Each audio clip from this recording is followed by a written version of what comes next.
Once upon a time, in a quaint little village nestled between the rolling hills and shimmering streams, lived a beautiful girl named Elara. With her golden hair that danced like sunlight and eyes as blue as the summer sky, she was admired by all. But Elara was not just beautiful.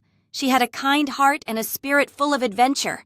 She loved exploring the meadows and forests surrounding her village, often dreaming of magical creatures and far-off lands. One sunny afternoon, while wandering deeper into the woods than ever before, Elara stumbled upon a hidden glade.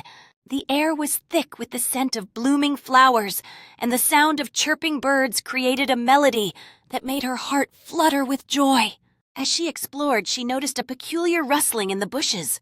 Curiosity piqued. She approached the sound and gasped as she spotted a large, furry monster with sharp claws and glowing red eyes. Though she should have been afraid, Elara felt a strange pull to the creature. "Hello there," she called out gently. The monster growled softly, but there was a sadness in its eyes. "What's your name?" she asked, hoping to ease its fear. To her surprise, the monster spoke in a deep, rumbling voice. "I am called Grendel, and I am not what I seem." Elara took a step closer, her heart racing. "What do you mean?" she asked, intrigued. Grendel sighed, a sound like the wind blowing through the trees. "Long ago I was a handsome prince cursed by a wicked sorceress. She was jealous of my beauty and turned me into this monster. I have been trapped in this form ever since, hiding from the world in shame." Elara felt a surge of empathy for Grendel, recognizing the pain hidden beneath his monstrous exterior. "That sounds terrible," she whispered, her heart aching for the creature before her. "But you don't have to hide anymore. Maybe I can help you." Grendel's eyes widened with a flicker of hope, a stark contrast to his imposing figure. "And how would you help a monster like me?" he asked, a hint of skepticism in his voice. Elara straightened her shoulders, determination shining in her eyes. "We can break the curse together.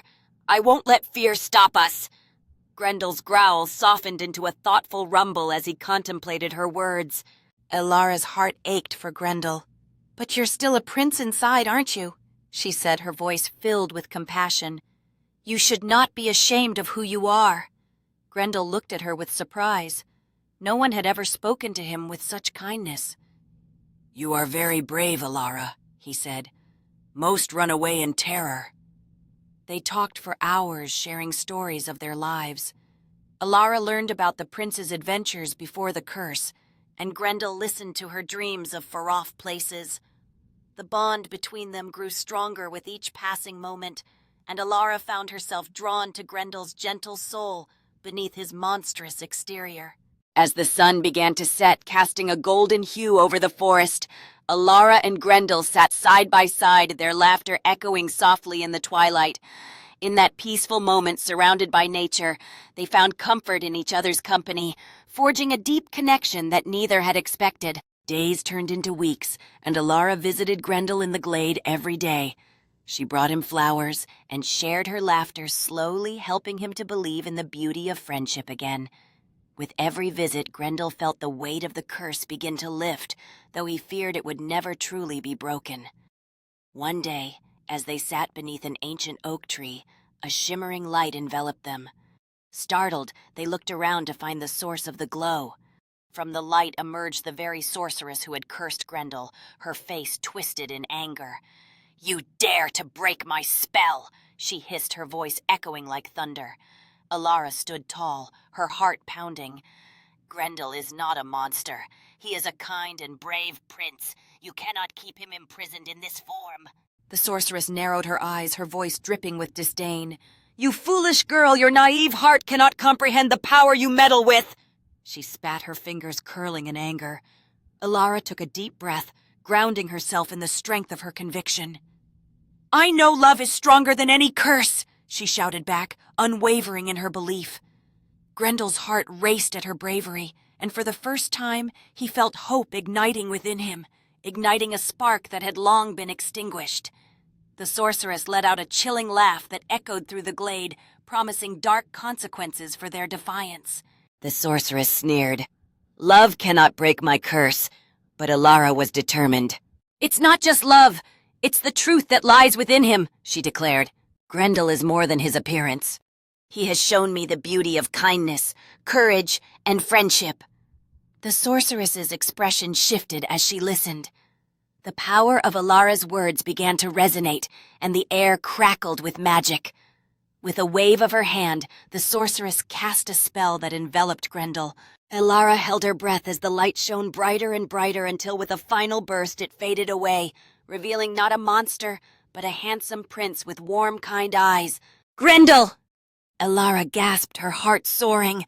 The prince smiled, his face filled with gratitude and love. The curse had finally been broken.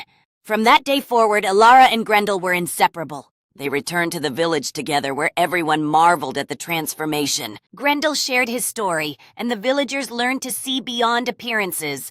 The love they shared inspired everyone around them, proving that true beauty lies within.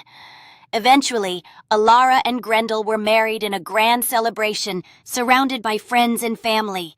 They built a life filled with love, adventure, and laughter, always reminding each other and everyone they met that kindness and understanding can conquer even the darkest of curses. And so they lived happily ever after in a world where love illuminated even the darkest corners, transforming them into something beautiful. As time passed, Elara and Grendel continued to inspire others with their story of acceptance and love. They often ventured into the nearby woods where they would share their experiences with nature, embracing the beauty around them. In their inviting home, laughter spilled out into the night as friends came together to celebrate life and friendship, creating a legacy of kindness that would be remembered for generations.